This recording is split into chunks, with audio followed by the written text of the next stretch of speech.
Hello les amis, j'espère que vous allez bien. Je suis super contente de vous retrouver pour cette nouvelle vidéo. Enfin, nouvelle vidéo, ça reste une vidéo haul quand même. On est le 17 juin et je vais vous dire tout de suite ce que je me suis acheté sur Vinted, à 2 sites et à Culture. Sur Vinted, je me suis pris la librairie de Primrose Hill. Franchement, le livre, il est nickel, il est en très bon état, il est quasi neuf. Voilà, il a combien de pages celui-là? Il a un peu plus de 450 pages, peut-être 460. Voilà, 458 pages à peu près. Voilà, et c'est de Libby Page. J'en avais entendu tellement du bien que ça m'a trop donné envie de l'acheter. Et franchement, sur Vinted, c'est pépite quoi. Enfin, franchement, il est magnifique, il est nickel. Alors moi, ce que je fais, c'est que j'essaye de voir au niveau du prix initial si quand je l'achète d'occasion avec les frais de port ça me revient plus cher ou moins cher en fait. Donc j'essaye de voir si ça me revient beaucoup plus cher, ça sert à rien. Alors je vous lis le résumé. Je me souviens de t'avoir un jour demandé pourquoi tu aimais tellement lire et tu as répondu que les livres peuvent changer la vie des gens. Ceux-ci changeront la tienne, j'en suis persuadée. Depuis la mort de son mari survenue 6 mois plus tôt, des suites d'une maladie, Tilly peine à reprendre pied dans son quotidien londonien. Passionnée de littérature, elle n'arrive même plus à ouvrir un livre pour fuir leur petit appartement de Primrose Hill. Débordant des affaires de Joe et pourtant terriblement vide, elle se réfugie dans le travail. Jusqu'à ce matin de janvier où elle reçoit un appel de sa librairie de quartier. Joe lui a laissé un tout dernier cadeau, 12 livres soigneusement sélectionnés pour l'aider à traverser les 12 mois à venir sans lui. Cette ultime preuve d'amour est peut-être ce dont Tilly a besoin pour accepter de dire au revoir et commencer un nouveau chapitre dans un tourbillon de larmes, d'espoir et de rire. Libby Page rend hommage au livre qui nous accompagne tout au long de nos vies, y compris dans les moments les plus durs. Voilà, j'adore ce genre de livre et en plus il est tellement beau. Donc voilà. Et je me suis pris également, elle va me dire c'est un petit peu tôt, mais c'est pas grave. Je crois qu'il est sorti l'année dernière. Et c'est La guerre des biscuits de Noël de Elisa Evans. Et je vous avoue que le jaspage, enfin voilà quoi, il est trop beau. Voilà, c'est un petit livre de Noël, comme si j'en avais pas assez. Voilà, voilà. Et il y a combien de pages là? J'aime bien regarder, hein. Combien de pages? Eh ben, j'arrive pas. Allez, 342 pages et demie. Voilà. Je vais vous lire le résumé. Une maman solo dépassée, un directeur d'école rigide mais diablement sexy, des fêtes de fin d'année qui s'annoncent explosives. Ça peut être très bien pour un téléfilm de Noël. Hein. Alors que le festival Biscuits en folie est sur le point d'être annulé, Mélodie, jeune veuve et mère de jumeaux, refuse de céder à l'abattement. Les traditions de Noël, c'est sacré dans sa famille et cette année et cet événement, elle l'attend chaque année avec impatience. Bien que complètement dépassée par son quotidien de styliste et de maman célibataire, alors en plus si elle a des jumeaux, elle décide de prendre les choses en main. Mélodie s'apprête à faire de cette édition un souvenir mémorable pour la petite ville de Cookville. Comme par hasard. C'était Comtessant Jonathan Braxton, le craquant directeur d'école de ces garçons et membre du comité d'organisation, qui ne croit pas en ses capacités. Pour lui, elle n'est pas une personne responsable et la jeune femme est déterminée à lui prouver le contraire. La guerre des biscuits de Noël ne fait que commencer. Ouais, c'est mignon, c'est mignon. Ensuite, à Cultura, pardon, j'ai dit la Fnac tout à l'heure, non, c'est Cultura. Alors par contre l'emballage il était emballé dans un carton mais sans protection donc voilà. Je me suis pris Les mystères de Byton Cove, le fantôme de la crique de Laetitia Civi, donc ça c'est le tome 3. J'ai le tome 1 et le tome 2 que je n'ai toujours pas lu. J'espère que le tome 1, vu que ça fait très automnal, j'espère que je le tirerai au sort pour l'automne parce que j'ai bien l'intention de me faire mon petit challenge de l'automne à moi. Voilà, si vous voulez participer, comme le challenge de l'été, c'est avec grand plaisir. Alors attendez, je vais vous lire quand même le résumé. Donc c'est le tome 3. Alors c'est le printemps à Byton Cove, la petite ville côtière s'apprête à fêter le festival des fleurs. L'heure est au renouveau et Ruby et ses amis veulent profiter du temps qu'il leur reste avant que l'été ne les sépare. Un nouveau mystère obscurcit pourtant l'horizon. Un habitant est retrouvé mort à son domicile. Il vivait en ermite dans une vieille bâtisse posément hantée par des fantômes. Ruby et Charles sont chargés de retrouver son unique héritière, mais celle-ci a disparu des radars officiels. Entre la légende d'un trésor des pirates et l'apparition d'une mystérieuse menace, ce qui ne devait être une simple affaire de succession révèle très vite bien des dangers. Quel secret cachait donc le défunt? Ruby pourra-t-elle encore plonger dans le passé de Byton Cove, tout en laissant derrière elle ses propres fantômes? La conclusion de la saga Cozy Mystery qui a conquis des milliers de lecteurs et lectrices.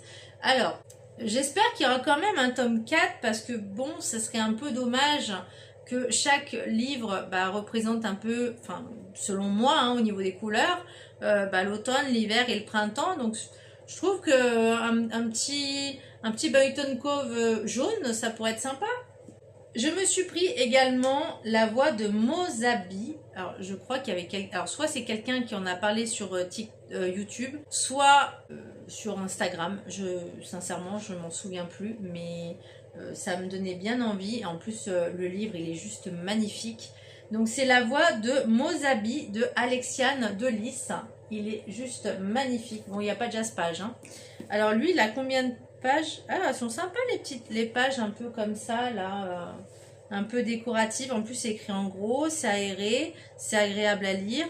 Alors combien il y a de pages, très cher? 321 pages, 321 pages. Ça va, c'est sympa. Moi je le verrais bien dans le printemps celui-là. Alors Mozabi est née au sein d'un palais chaleureux. Héritière du domaine de ses parents, elle est destinée à devenir une duchesse digne de ce nom. Pourtant, Mozabi ne rêve que de voyages et d'aventures, loin, très loin de toutes les intrigues de cour. Ethan, lui, est tombé amoureux de la mer, une amante qui hante ses jours comme ses nuits, qui le pousse à devenir un marin incroyable, à risquer sa vie lors des missions toutes plus périlleuses les unes que les autres. Lors d'une permission exceptionnelle, les pas d'Ethan croisent à nouveau ceux de Mozabi, mais la fillette avec laquelle il jouait enfant a bien grandi, elle est désormais une jeune femme pleine d'assurance et d'ambition. Seulement Ethan traîne dans son sillage autant de lourds secrets que d'ombres menaçantes. Certaines sont prêtes à tout pour se venger, mais Mozabi, elle, n'a pas peur du danger. Ah, ça a l'air trop bien! Oh, j'adore! Ça va être bien. Ensuite, je me suis pris également, et celui-là, par contre, quand j'ai relu le résumé, je n'étais pas sûre de moi. J'ai un peu regretté de l'avoir acheté, donc j'espère qu'il va être bien. Donc c'est Autour de minuit de Eve Chase. Voilà, c'est un petit livre sympathique, pareil, écrit, on va dire, normal, une écriture normale. Il y a combien de pages? Il y a 371 pages, donc ça va. Mais alors, par contre, je l'ai reçu abîmé. Je sais pas si vous verrez. C'est plié, je suis dégoûtée. Bon, bref, c'est pas grave. Donc une famille trop parfaite, un secret bien gardé, une course contre la montre. Donc je vais vous lire le résumé. Londres 1998, quand Didi, top modèle adulé, quitte sa maison de Notting Hill, sa fille Maggie pense qu'elle rentrera comme d'habitude le soir même autour de minuit. Mais les jours passent sans que Didi réapparaisse. Pour préserver la réputation de sa mère, Maggie cache son étrange disparition et tente de la retrouver seule. Elle s'enfonce dans un Londres méconnu, un dédale de ruelles, de boutiques d'antiquités, de figures inquiétantes. Mais en vain, Didi ne donne aucun signe de vie. 21 ans plus tard, installée à Paris, Maggie tente encore d'oublier ce drame jusqu'au jour où un appel énigmatique lui annonce l'impensable. La maison de Notting Hill est sur le point d'être rénovée et une cave sera creusée. Elle retourne précipitamment à Londres et affronte enfin les fantômes qu'elle n'a jamais cessé de fuir. On verra. Là, c'est vrai que je suis un peu sceptique. Ne jamais se fier à la couverture. Ne jamais se fier à la couverture. Je le sais. Et à de citre, je me suis pris... il est tout beau avec un joli jaspage. Jaspé. Il est trop beau. Donc, La maison au milieu de la mer céruléenne de T.J. Klune. J'en ai entendu parler sur YouTube. Quelqu'un en a parlé et franchement ça me tentait trop, il me donnait trop envie. Alors je ne sais pas si c'est une suite, mais ça m'a trop donné envie ce livre. Alors je vais vous lire le résumé. Une île magique, une mission dangereuse, un secret brûlant. Linus Baker mène une vie tranquille et solitaire. À 40 ans, il vit dans une petite maison avec un chat caractériel et ses vieux disques. En tant qu'agent du ministère de la Jeunesse magique, il doit s'assurer du bien-être des enfants dans les orphelinats supervisés par le gouvernement.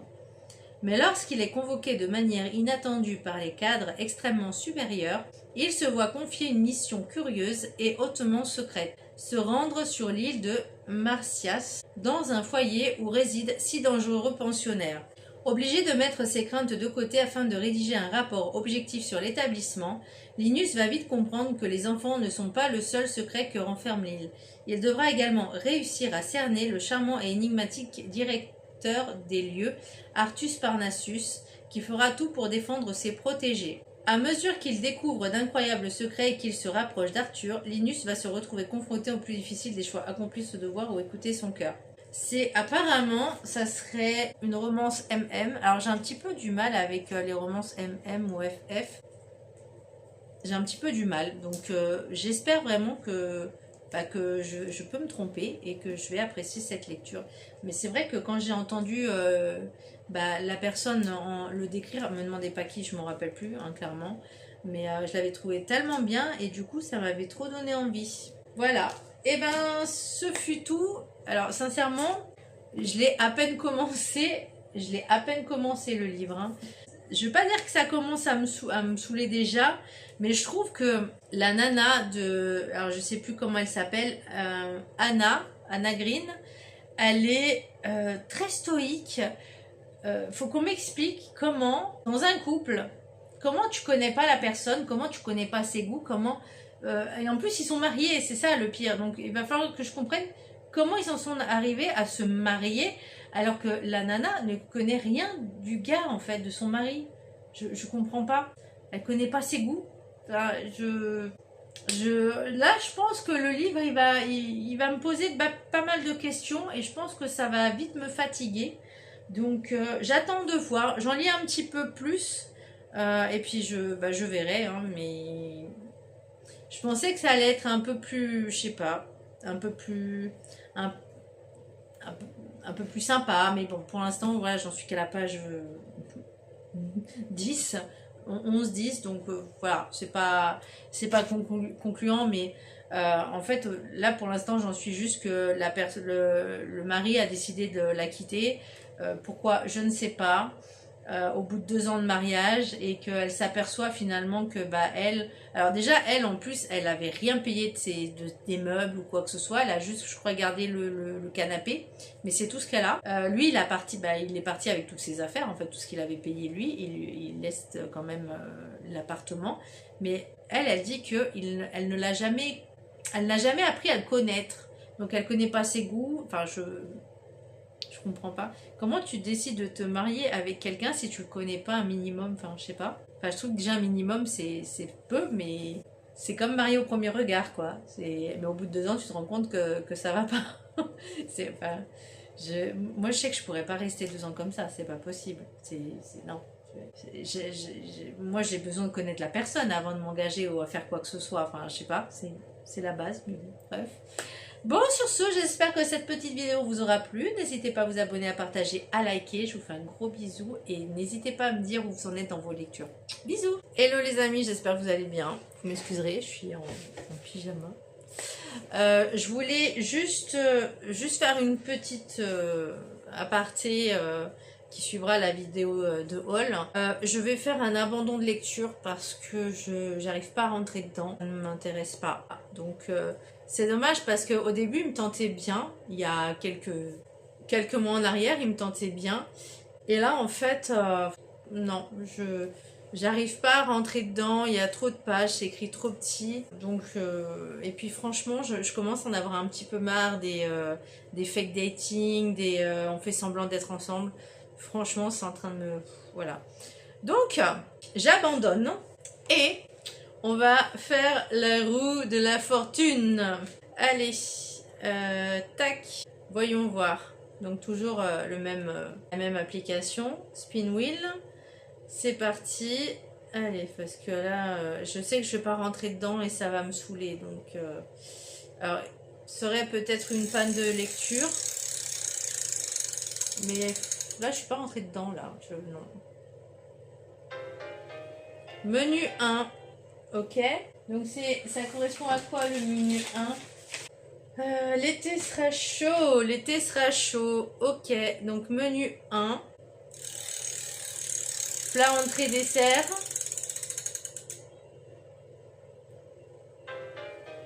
Entrée. Ah, il y en a plein. Ah, c'est bien ça. Ah, enfin, ça va être quelque chose de sympa.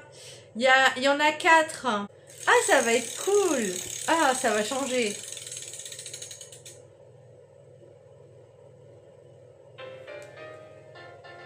La tour des immortels. Ah, je suis contente. Oh mon Dieu, je suis trop contente. Et ben voilà. Est-ce que je peux la retirer? Yes. Super. Bon, ben voilà, c'est ma prochaine lecture. Ah, je suis trop contente. Ah, ça va changer. Là, ça change, là. Là, voilà, ça change de ça. Je vais vous montrer. C'est encore une belle briquette. C'est une bonne petite pavasse, là. On est plutôt pas mal. Alors, je vais vous lire le résumé. Donc, c'est de Orlan Grey. Donc, moi, j'ai vraiment l'édition collector. Sachez que si le livre ne me plaît pas, vous savez qu'il sera sur mon Vinted. Alors, Jaï est la première femme du royaume de Kanoria à avoir accédé au pouvoir suprême en devenant reine. Mais depuis qu'elle a aboli l'esclavage et rompu avec des siècles de tradition, elle doit lutter pour assurer sa position. Et l'hostilité des hommes n'est pas le seul obstacle. Un mystérieux fléau s'est abattu sur la capitale et des monstres sanguinaires jaillissent des cryptes pour attaquer ses citoyens. Partout, la rumeur enfle. Les dieux puniraient-ils le royaume pour avoir une reine à sa tête? Au même moment, Ramsès, l'ancien amant de Jaï, surgit des ombres après des années d'exil. Avec ses beaux yeux de jade, il provoque chez elle un désir brûlant autant qu'une colère incandescente. Pourtant, il semble vouloir mettre sa puissante magie à son service.